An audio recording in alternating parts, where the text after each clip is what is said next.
Al-Quran teh mun ditaliti ku urang Masya Allah jujur adil mual pati-pati nitah kitu sebab Allah teh maha segala-galana kesadaran urang lah anu kurang terbuka.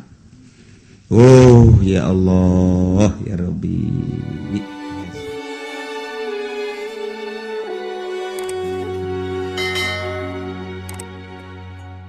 Minasyaitonirrajim.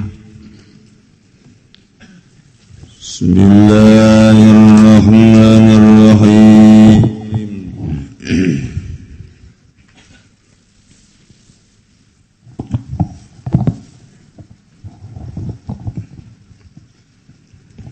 Faslun mutawi kilahiki kufasal suji diatul khoto iwashibhil amdi talzamu akinata tawidiyat khoto ikaluluputan atawashibhil amdi wajib yadiyat al-aqilata ing asobahe wahum lan utawi aqilah asobatuhu iku asobahe al-jani illal asla wal far'ani ngasalan furo angin bapalan anak wagila ledeng ucapakan nabalabaz yaqilu ibnun huwa ibnu amiha yaqilu masobah sobo ibnun anak lanang huwa awiya ibnun daiku anak lanang saking anak lanang pamane amarah wa yukadamul akrabulan dan dinginakan opo asobah kang lebar paling bagi asyawun pamayalihim magalamun magsiapa sawiji-wiji maka wong kang ngilingan yaman ing akrab wa mudlin biabawaini lan kang nyantel kalawan bapa biang loro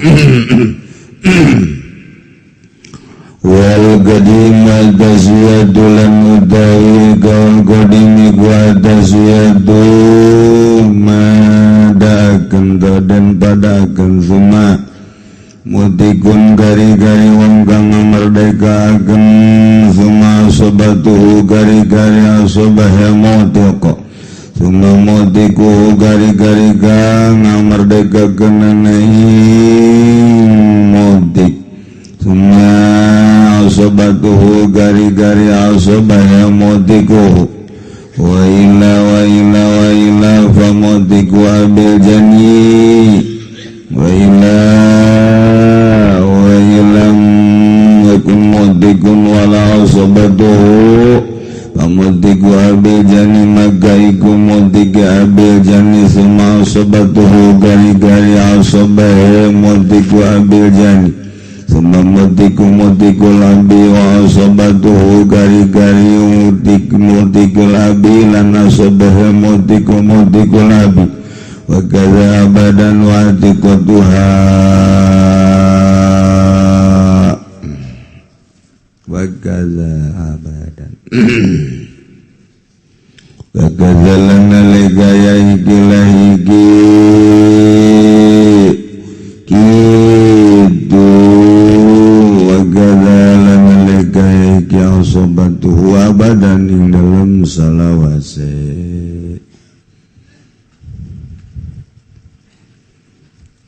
sadajan urang ngeraskeun pangaosan urang bacakeun heula Fatihah nomor kedua nomor kahiji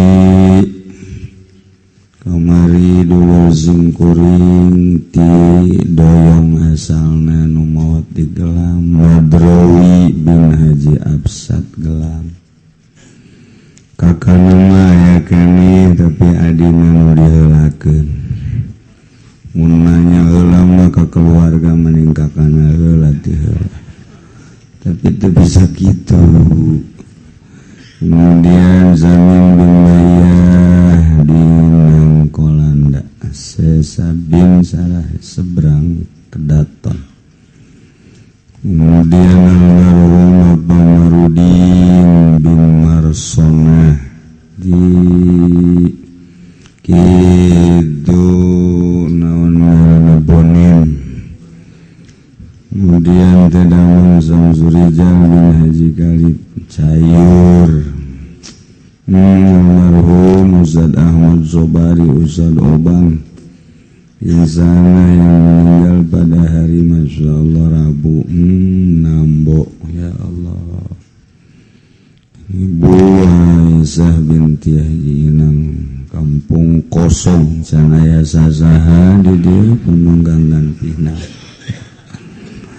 Mengui bin Haji Sadli, kemudian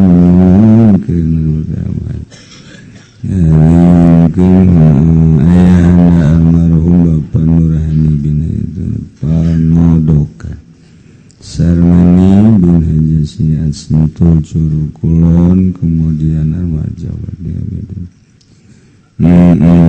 Bojong Cikupa, Ibu Azmi bin Haji Jamsurah Haji Jamsurah bin Al-Fatihah. Bismillahirrahmanirrahim. Alhamdulillahirabbil alamin, arrahmanirrahim, maliki yaumiddin. Iyyaka na'budu wa iyyaka nasta'in, ihdinas siratal mustaqim, siratal ladzina an'amta 'alaihim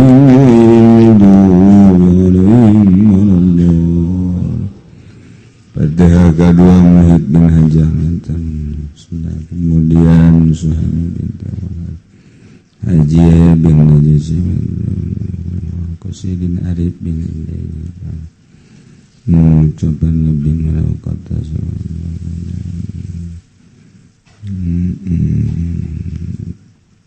Kedamang Sinah Sideni Kebon. Kemudian gitu Haji Edi Suwadi Cisoka binti Haji Sidya. Terakhir ialah keluarga Toko Mas Tabrani Haji Husaini Tangerang. Terakhir pisan besan Haji Opang, besan kula oge anu Sabtu kamari nikahkeun dinten ieu pupus Kiai Haji Abbas Pekong. Henteu damang deui, sehat jag-jag waringkas. Di bulan Rewah datang ka Simkuring hayang dihadiran sakaligus wakil ka Kiai pangnikahkeun putri kaula. Cikula lila kena ye Kiai lah engke bae. Kemudian datang deui sakali deui dek puasa. Ulah henteu ceuk manehanana ieu mah aina agar mah henteu cenah hayang ditikahkeun ku Kiai. Syawal bari lebaran bari nangtukeun. Ulah henteu. Datang deui nya kamari Sabtu kamari kadaritu kabehan ti dieu nikahkeun. Sabtu ieu tepung tadi malam pupus gitulah umur Masya Allah. Mudah-mudahan dihampura sakabeh dosana, legakeun di kuburanana, caangkeun di kuburanana, diberikan nikmatan kubur ku Gusti Allah bi barakati ummil Quran Al-Fatihah. Bismillahirrahmanirrahim. Alhamdulillahi rabbil alamin. Ar-Rahmanir Rahim. Maliki yaumiddin. Iyyaka na'budu wa iyyaka nasta'in. Ihdinas siratal mustaqim. Siratal ladzina an'amta 'alaihim ghairil maghdubi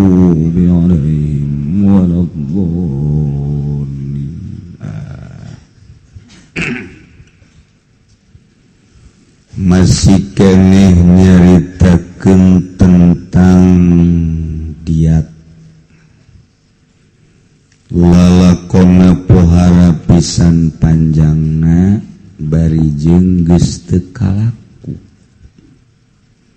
lantaran nagarana geus eueuh nagara khalifah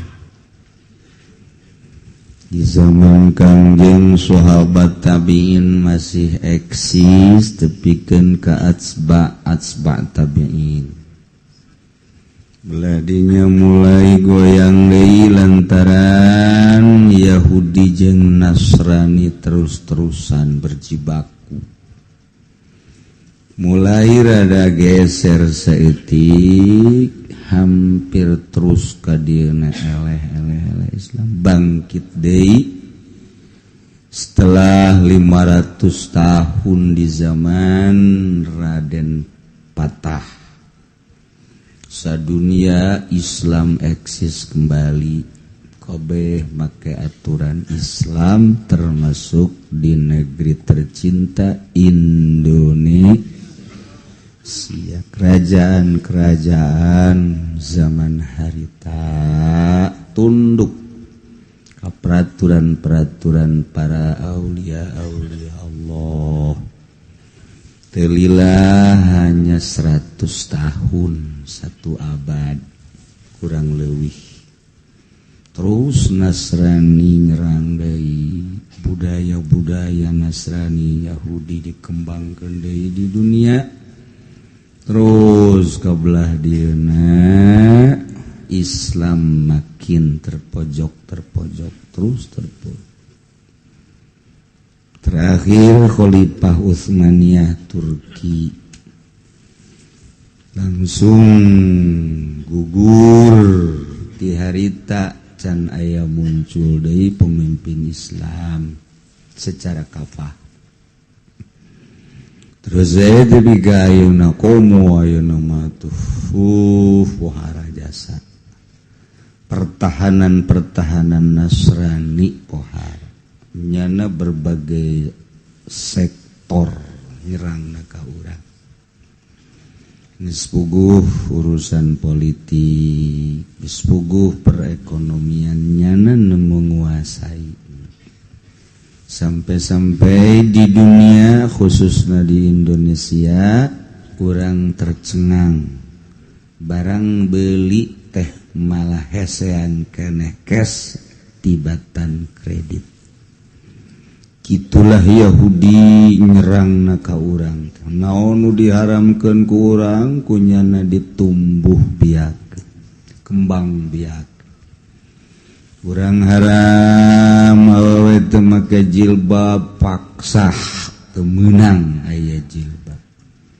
kudu katingali aurat awewe teh ping-pingna teu meunang kadeuleu disingkab-singkabkeun teu meunang aya anu make papanjangan gitulah Yahudi jeung Nasrani terus makin kadieuna makanan dan lain sebagainya waduh wah sampai diundang ke urang ka dieu di zaman Pak Harto supaya nyana memproduksi di urang jadi karyawana ngeunaheun rarasaan tapi di sisi lain persatu benda untuk gereja persatu benda untuk pembangunan sarana agama Kristen. Nu mentak atuhnya nama maju teh ku urang lantaran nu ngabiayana urang. Kitulah pengkondisianan. Urang mah kuari encan aya anu nyiptakeun satu perusahaan per satu benda untuk Palestina misalnya. Padahal geus sabaraha puluh tahun Palestina perang. Tertutup mata hati Islam. Jeung deui memang dihalang-halangan ku orang Nasrani jeung orang Yahudi. Sampai ayeuna lah can aya usahawan secara internasional atau secara nasional menciptakeun lapangan kerja naon bae. Yen es bonbon misalna atau korek api misalnya per satu es bonbon atau per korek api, nyokotlah 10 rupiah untuk Palestina dan lain-lain. Can pernah.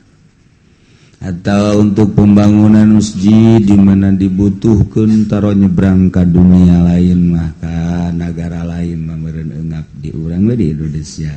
Tadi urang. Atau memang meureun hese nyiptakeun barang nu kitu mah eta bae atuh urang mah perbala-bala. Yen bala-bala perbala-bala atuh 10 perak yang pembangunan masjid. Tadu boga. Pikiran kos gitu. Dikersakeun we ku Gusti, hancurlah budaya-budaya Islam. Kula lain sakali ngadenge dina maulidan hiji aya kiai anu ngaulahkeun nyusur sebab eta mah hanya sekedar kebersihan. Di zaman Nabi tidak ada menpul, gantilah cenah cak kiai ku menpul. Kadangnya ku ceuli sorangan. Eta kiaina nu sok biasa di istana. Mali bejakeun ngaranna hirup keneh kiaina. Tuh, lamun memang diganti ku menpul meureunanan atuh urang unggal salat mawah sikat. Asal salat sikat, asal salat sikat. Jatuh kitu Kangjeng Nabi. Nyusur kayuna ge kayu arok. Belah deui lain saeutik ngadenge penceramah di Jawa Tengah, hajut di Bandung, termasuk di Jakarta, bahwa baju tob mah budaya Arab. Bener emang. Maka di kita mah tidak usah pakai baju tob, pakai batik, pakai baju kemeja, mantak nyana ngagorengkeun ka kiai anu khutbah Jumat make baju tob. Budaya teu bisaeun maca kitab kajian buku mah eta mah kiai. Tadina sakola sanawiyah. Asti teh mah kos itu. Teu santren. Teu maca kitab teh kiai kos gitu. Aduh. Jadi kiai kumaha mah ngaraji, beuki leungit. Kuari terus-terusan di leungit. Seri Amerika. Terus kuari atuh HP nu teu baroga HP. Di jero kebutuhan diselap-selapkeun munkarat. Satu sisi orang butuh informasi, satu sisi orang butuh jang komunikasi, di sisi lain kemunkaratan luar biasa melalui HP. Baheula bobogohan teh hararese lantaran boro-boro nanaon ngirim surat bage make telegram hese luar kuari. Mantak ulah kaget lebaran nu leungit anak. Baheula mah leungit anak embe doang. Kuari mah anak lah leungitan. Lain anak pamajikanna leungit deui lebaran saminggu pamajikan leungit. Ai salakina mah leungit mah teu kudu dicaritakeun. Emang biasa. Salaki leungit mah biasa. Ieu bapak majikan leungit, masyaallah. Terus bagian gadia makin eueuh nuansa Islam ketika orang neuleuh di perkotaan makomo. Tasabuh kuari antara muslim jeung kafir. Tasabuh datang ka urang ieu sih kafir apa Islam, ieu teh muslim apa kafir, lantaran pake sapake. Geus akur bae segala rupana eueuh ciri-ciri keislaman di kota. Mulai terus ka kampung ge kuari di handapeun tangkal awi diketos geus aya nu make anting gede lalaki. Ke anting make kongkorong, tinggal sorana bae diganti titang gog bae. Jadi anjing teh budak. Aturan tena gede, leungeunna gede, segala rupa gede, di kongkorongan terus make anting. eta geus budaya datang ka lembur-lembur dipermasalahkeun KTP bae geus ulah nyangkut-nyangkutkeun agama di Jakarta walaupun belum tentu tetapi isu geus luar biasa. Jakarta geus teu meunang aya suara azan Amerika deket kedutaanana memohon supaya tidak terdengar suara azan. Terus kebelah dieuna sekitar Jakarta tidak usah ada suara azan. Coba ande kumaha. Golok geura asah. Yang mencit mbek.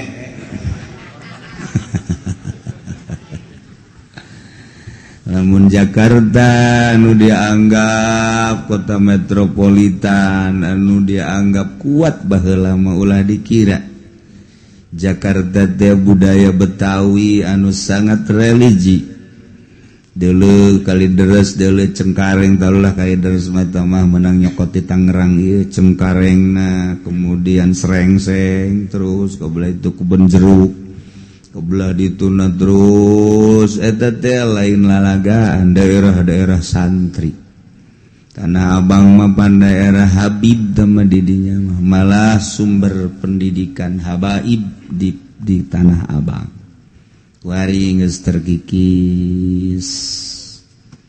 Coba budaya-budaya Islam teh geus kaserang terus kadanan urang endeuq nempelkeun undang-undang ieu mah kisos.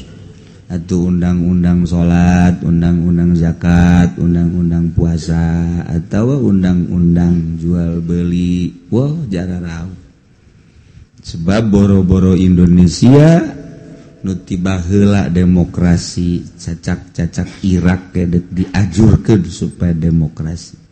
Suriah lantaran terkuat di dunia Sunnina diacak-acak supaya demokrasi. Mesir supaya demokrasi. Arab ulah aya kerajaan-kerajaan satungtung masih keneh aya kerajaan-kerajaan teu demokrasi maksudna terus bae diserang. Terakhir ke Iran, Yaman, Indonesia mah geus teu kudu diserang. Geus bertekuk lutut jasa, kumaha inohong bae. Bikeun kabeh ka ditu, jeung teuing rakyatna miskin ge. Asal atas nama nagarana bae sugih. Kitu di Indonesia mah. Tah moal beres nagara mah lamun teu make aturan Al-Qur'anul Karim, maka aturan manusia manu bener bisa disalahkeun, nu salah bisa dibenerkeun. Timbullah kejahatan-kejahatan di urang. Geus puguh ku ari urang mun ngadengi nu leungit sendal di masjid mah teu kudu dicaritakeun ambalayah tah. Leungit HP padu kiceup doang leungit. Motor ditunjang di hareup Indomaret asup ka jero teh jadi acan balanjana mah kaluar deui geus eueuh. Kebo bisaan teh budak maling kebo 4 sekaligus 12 sekaligus berarti kan mau mobil eta pohara geus laleungitan mobil dan lain sebagainya berarti rakyat teh geus jararahat. Nah naik deui ku ari ka pamerintahanana nyana nyebutkeun jararahat ka rakyat. Padahal leuwih jahat namanya. Rakyat mah paling ge maling motor, paling gede maling mobil.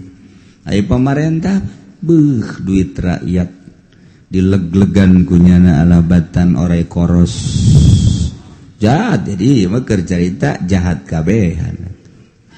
Wah, mah kajahatan-kajahatan. Tah, ieulah demokrasi hasilna kos kieu.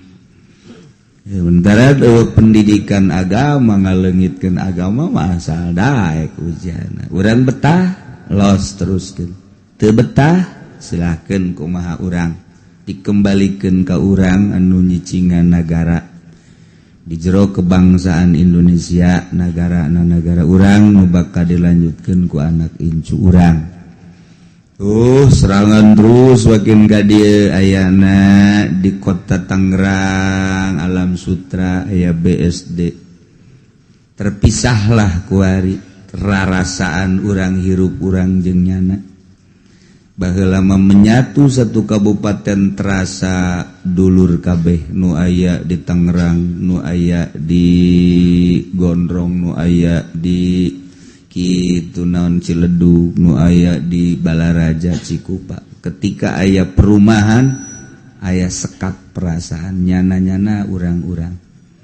Makin ka dieu makin terus dikembangkeun perumahan teh moal kebal deui. Terus ke pasar kemis di Alam Sutra asal geus perumahan baget terasa terpisah terus kumaha nyana taneuh-taneuh nyana nu ngabangun-bangun nyana pemerintahan geus gebilu ka nyana lantaran terus bae dibere anaku nyana urang sakadar calangap ngajerit nyana disadiakeun sorga urang disadiakeun penjara ya tinggal kitu bae tah. Terus kuruy budaya urang masa kieu masih alhamdulillah bisa ngadengekeun pengajian, bisa ngadengekeun ayat-ayat suci Al-Qur'an. Isuk pageto anak urang nu kuari umur 2-3 tahun.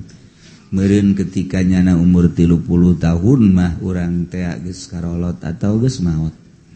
Nah ieu dek dikumahakeun sementara rarentul budaya-budaya asing. Budaya-budaya Kristen, Yahudi dan lain sebagainya. Pendidikan Kristen digelam geus aya. Belah ditu mun neuleus seket-seketet kuda dicaritakeun nah wah pohar. Ngisi urang kabehan kan. Pamarentahna geus lain pamerintahan jang rakyat, jang nu baroga duit. Jadi negara hukum-hukum teh jang urang nu teu boga duit hukum aya, jang nu boga duit hukum. Hukum nu urang ngadenge baheula nu korupsi eta kamarana ku ari jeuh dongeng cenah ka Singapura hajut hese nangkepna masyaallah. Duit urang nu triliunan dibawa ku nyana ka ditu babagi moal salah tek-tek ceuli datang ka teu babagi bae ge urang mah nu maling kotok bibir bengo bibir irung datang ka eueuh irung maling kotok disiksa nyana nu triliunan uncang-uncang hukum teh urang lamun nyaritakeun kejahatan di negara mun dicaritakeun rakyat bakal mawa bambu runcing. Ieu berarti turunan Belanda teh. Pangheulana camat. Ieu camat anak buah Belanda ieu. Patih rungtugna pan urang perang jeung urang. Kos kitulah negara demokrasi teh. Kejujuran jeung keadilan nu diharapkeun ku urang eueuh. Ieu mah keur carita urang mamacaan kitab fikih terus urayan hadis Kangjeng Nabi nu hadis Kangjeng Nabi nguraykeun Al-Qur'anul Karim. Al-Qur'an eta kalamullah, kalam Allah nu boga langit bumi katut eusina. Mentak urang mah bersyukur di jero negara demokrasi tetep urang iman ka Allah Subhanahu wa ta'ala bari dipake ku urang ala kadar nu ku urang mampu mah sabodo negara-negara urang-urang hakikat teh begitu tebentak sababaraha kiai guru-guru karunya amat aya jelema paeh keur ngajabat keur mah teu kaharti unggal guru Jawa Timur ngomong Jawa Tengah ngomong di urang di Banten mun aya jelema keur ngajabat paeh komo dulurna kesediheun kunaon emang nyana keur ngagugulung hukum Belanda keur ngalaksanakeun ngagung-ngagung hukum Belanda duh di akhirat tanggung jawabna kumaha ai kitu mah geus pensiun geus eureun rada deureus deh jara geus leupas heula teu kaharti kunaon sedihieun amat guru aya nu maot bupati paeh sedihieun keur ngajabat polisi paeh sedih horeng keur ngajabat keur ngagugulung hukum-hukum buatan nafsu buatan kafir diagung-agung kunyana lain ngagungkeun hukum Allah Subhanahu wa ta'ala. Urang bukan kuari keur ngagungkeun hukum Allah ieu kuari urang mun paeh sorga atuh mudah-mudahan bae Haji teka rasa kurang, masya Allah kari. Iya urusan kisos bagas sejarah rawuh jasa walil kisos si hayatu ya ulil dia cek sara ayat 2 hiji diat mughalazah nomor kedua ayat diat mukhaffafah sarwa urusan diat nama kitu-kitu kelengan beda ngaran beda praktek bal mughalazah miatun minal ibil 100 onta ngan carana bagi tilu wal mi'am salasa salasuna iqatan wa salasuna jazatan wa arba'una khalifatan ai mukhaffafah ma miatun minal ibil sarwa ngan wal mi'am mukhamasa dibagi 5 isruna jazah wa isruna iqatan wa isruna bintu labun wa isruna ibnu labun wa isruna bintu makhad turun saya ti kadar kitu ontana jeung cara pembagianana kulantaran di urang mah teu kalaku atuh pohoan bae tebab diat teh diaji mah ku diaji bae geus teu kaarti keur ngaji da ge teu kaarti keur ngaji lagi teu kaarti ku sabab geus eueuh nu make. Padahal ketika seseorang menganiaya di dunia ngabunuh misalnya lantaran negara urang lain negara demokrasi kabur misalnya benang atawa adi paling dihukum sakitu doang teu selesai urusanana lain berarti teu selesai haji enggesan ke diselesaikan di Rabbul Jalil di mahsyar tuntut menuntut nu ieu dibunuh nu ieu ngabunuh wah teu anggeus keur di alam dunia otomatis harita kan dipanggil RT na RT aya pembunuhan di lembur mana benar malaikat pernah diselesaikan entos dilaporkeun ku abdi ka lurah lurah mana anggil lurah kumaha lurah entos diselesaikan ku abdi dilaporkan ke kecamatan ke polsek lah panggil ke polsek nak betul abdi diserahkan ke kapolres saya kumaha ya entos diselesaikan dihukum manehanana teh atau naik banding terus kadu itu ke polda itu dipanggil cak polda kos jilah keputusan raja salah jana Jokowi panggil Jokowi teu bisa jawab nyanangan hehehe cilak-cilak hehehe rante teu selesai di dunia teu selesai ya wacek Jokowi kan ya saya kan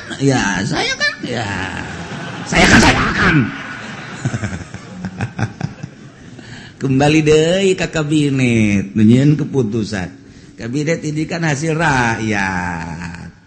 rakyat dipararangil bohong aing mah benerna cak rakyat teh milih DPRD supaya nyana ngabela ka kami ternyata boro-boro ngabela nyana naik mobil kacana ditutup aya kami hampir ditimpaan ku kami bohong ta DPR Golkar goblok cak malaikat PDI sarua PKB sarua P3 komo oh nu bener tuh iyalah ngarana maksiat berjamaah kolektif ya diselesaikan ke di dunia tuh selesai di akhirat tentu diselesaikan masya Allah orang lamun kadinya pan inggis tah mantak urang ngaji kuari henteu kapake di negara Indonesia minimal setelah nyaho penganiayaan ternyata berlanjut engke di akhirat dihareupeun Gusti Allah minimal urang boga rem embung aing besi ke di akhirat berlanjut minimal jang diri urang we geus atuh tuh ai batur pan maling tangga bawa Polres tanya ke Polres berapa kamu nyolongnya 1 miliar begitu ya. Ya penjara ntar udah saya yang kondisikan udah ya udah keluar betanya nak dibisiki deui nyolong lagi dong. Tuh ya coba lamun maling. Kamu nyolong apa? Saya nyolong ayam. Penjara seumur hidup. Oh, kotok hiji saumur hidup. Gusti, doa aku. Geus aruruskeun Gusti ya, kotok hiji bae lah, ieu teh hayang adengeuna ge. Eta hukum mana hukum Gusti Allah doaku. Komo kuari urang teh berhadapan jeung HAM, taekeun urusan hak asasi manusia. Boro-boro nyerekanan batur, nyerekanan pamajikan bage, pamajikan lapor, saraki bisa dipenjara ku pamajikan. Nah naonan ieu negara urang. Masya Allah. Jadi pabelit urang mun nyaritakeun. Tah ieu mah urang ngabahas masalah ilmu Al-Qur'an lantaran urang iman ka Gusti Allah Subhanahu wa ta'ala. Mudah-mudahan urang ku ngadengekeunana ge jadi ganjaran. Sanajan bari teu kapake. Mun ieu kapake asana kudu nyieunnan heula penjara. Antaran nu paling lobang ke nu penjara teh PNS. Nyana heula di penjara. Waduh. Rakyat beuteus sabaraha sabenerna lamun nyararah homo kejahatan di tubuh pemerintah teh lain korupsi bae. Muringgak bulu urang lamun ngadenge. Ngan deres aya nu darae keneh jadi pagawe. Deres darae keneh. Jadi jelema anu sok maca Quran aja merenung mak embungeun jadi pagawe. Embung sieun atuh jadi keyakinan nu pinuh ka Al-Qur'anul Karim sieun. Aduh aing ke di akhirat aku. Aku hari mah berani nyogok. Kayak jadi PNS nyogokna sabaraha duit kana? Sabaraha sia aing ngomong atuh.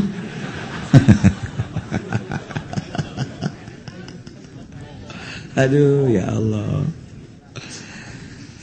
Dietul khoto'i wasimilam ditazamul kilata diat khoto' ngabunuh kasalahan atawasimilam di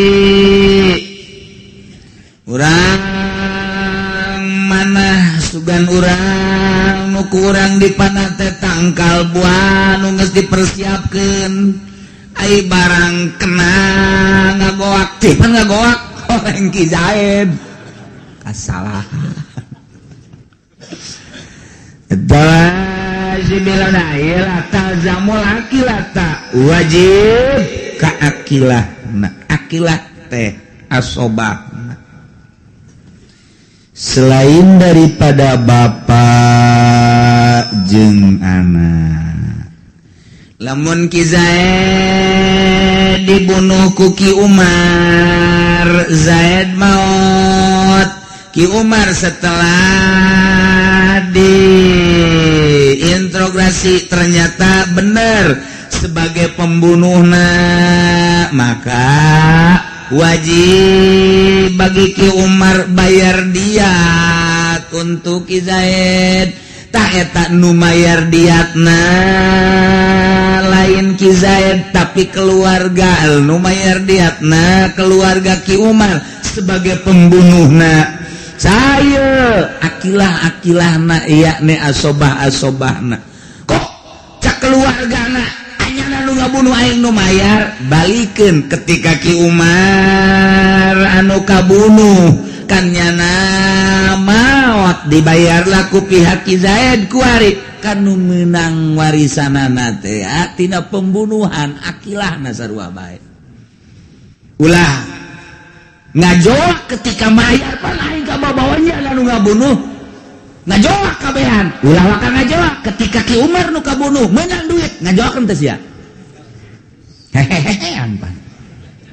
Okos kieu Zaid maut kemudian boga hutang 1 miliar kabeneran ieu teu boga anak aya ge pamajikan misal ta eta kapan pamajikan wajib di samping pamajikan kapan dulur ki zaid teh ieu wajib bayar hutang bagi warisna sakumaha meunang warisan ternyata ieu teh dulurna aya ge mamang adi bapak mamang wajib kabeh mang mayarkeun mamang aya ge anak mamang wajib panjana eta ceurik leutik sararial goblok nyana anu boga hutang aing nu kudu mayar bisa ngajok nyana balikeun ku ari ketika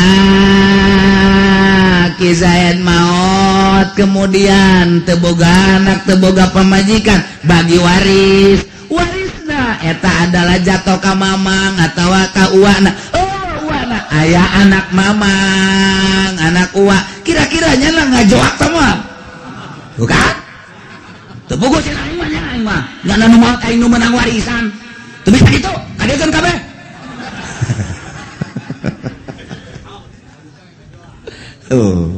orang sok kayak ngeunahna doa Masya Allah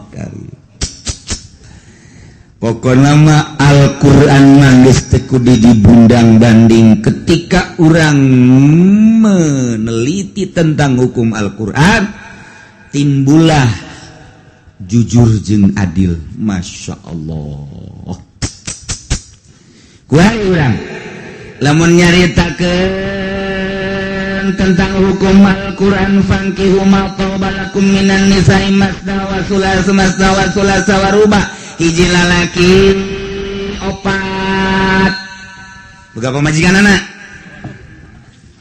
kuari si lalaki teh ieu adalah seorang lelaki anu bener-bener gagah awakna gagah kebutuhan biologisnya tinggi usahana maju mobil ambalaya dan lain sebagainya ieu pamajikanana dicandung kebenaran jelema aya kemudian jelema anu jagat dan lain sebagainya embungeun bongannya dicandung neuleunnyana mah bener tak embung dicandung delus ejen digigireunnyana ya salakina maot pamajikanana ngabogaan yatim 12 ayo coba atawa boga anaknya nate yatim aya 8 salakina eueuh dulurna eueuh kan perlu perlindungan deul tak kadenya usahanya nate bisa anak nu panggedena kakarak ge oleng-oleng leng-leng usahana ieu kan ngabutuhkeun dahar eta teh nu gagah teh mun neuleuh ka pamajikanana mah tapi deuleuh kadinya karunya mah tak bere karunya yatim kebel-kebel ka hidung yatim talamun awewe neuleuh Al-Quran kadinya aing ngeunaheun salaki aya di imah bae usahana atuh mapan tapi dulur aing ieu nu saagama jeung aing karunya amat garagap dadak mun aing ditinggalkeun ku salaki aju teu boga salaki deui kumaha coba taragap dada sorangan tah lamun ku kitu awewe teh Al-Quran teh adilna luar biasa bisa ngomong ka salaki ka emang teu hayang ngamalkeun Quran gitu ka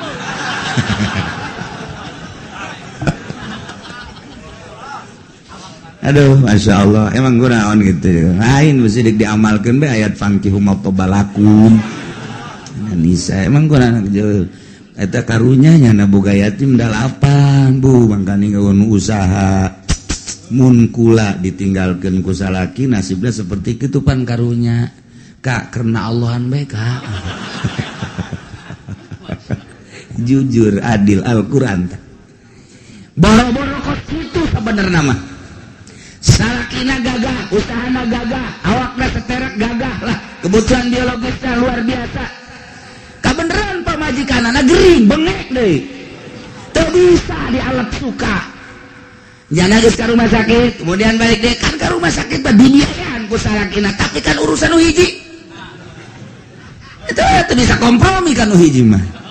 Tapi ketika dekawin tetep baik, marahnya anak pegatkeun baik. Bari ngek-ngekannya. Pegatkeun baik. Eta teu ngarasakeun nyana teu kieu. Aing muriang meureun salaki aing mah jagagah jajagjag. Sakieu geus alhamdulillah nyana ngurusan aing ka rumah sakit sakieu belana luar biasa. Tapi pan meureunana nyana hayang sosonoan kitu tah nyana manggil ka dieu Kak. Geus lah tuh kula mah kula ieu mah di rumah sakit wayah dibiayaan Jakarta dibiayaan jeung sajabana ieu mah beusi kakak. Ndek hayang kawin di kula ridho.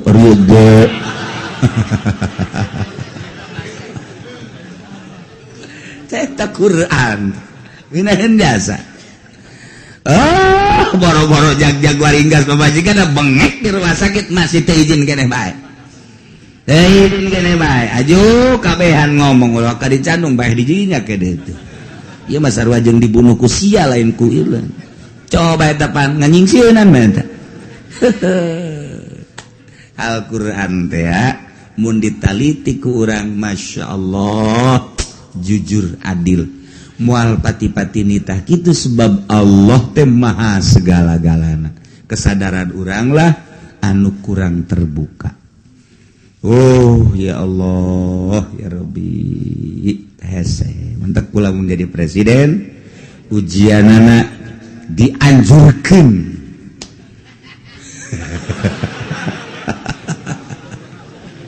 atuh teu sambarangan di dulu kelas heula atuh jadi nyeun kelas 1, kelas 2, kelas 3 kelas 1 menang kelas 2 menang kelas 3 teu menang.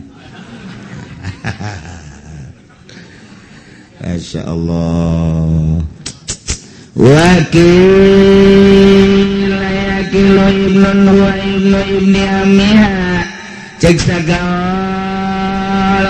sobahana lalaki huwa nu anak lalaki teh ibnu ibni amiha anak lalaki pamana si Zaid boga bapana boga adik kemudian eta adik bapa boga anak lalaki deh incu ti mamang eta ngasobah wa yuqaddamul aqrabu jeung diheulakeun leuwih deukeut dina masalah babayar seperti warisanana bae jadi nu leuwih deukeut sobah ka eta Ni Umar ngabunuh Ki Zaid mana nu terdekatna dulurna adik kakak etalah akrab belah ditu mamang jeung uwa etalah tingkatanana kalamun anak dulur kalamun anak mamang anak uwa pain baki hasan bamayali lamun masih kene aya setelah dibagikan ka akrab ka jelema iali nu ngiring-ngiringan dina akrabna kanu eta akrab lah geus sakitu ge ieu mah moal dipake ieu sarua jeung diwarisan wa mudlin biabaeni jeung nu ngaranggeun nu ngantet ka kudua indung bapa nu saranggeun dihijikeun ditalian ku indung bapana eta ge sami bae yakilu ngasobah wal qadim atas ya cekal qadim akur bae